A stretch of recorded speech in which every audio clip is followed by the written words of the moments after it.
Allohning roziligi uchun, otasiz go'dagim uchun ehson qiling, yordam bering.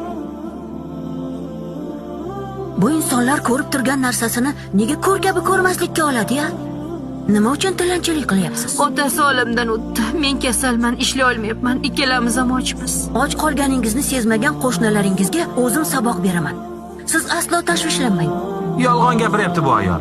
Yaxshilab surishtirsak, kim biladi yana qancha yolg'oni bor. Shu bolamdan boshqa hech nimam yo'q. Odamlarning rahmi kelsin deb buni bolaga o'xshatib o'rab olgansiz. Shunaqami? Qani bering.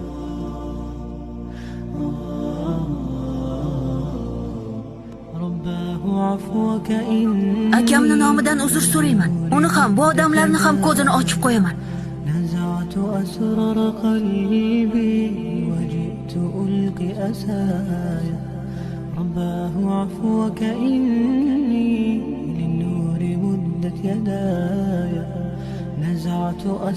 İnsanlar och.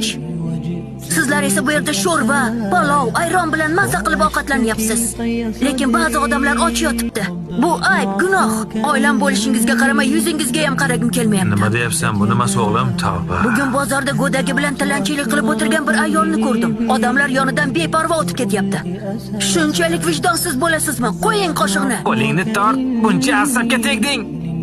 Ochlar to'yguniga qadar hech birimizni baxtli bo'lishga haqqimiz yo'q. Haqiqatning to'qmog'i bo'lib ko'zimizni ochding bola.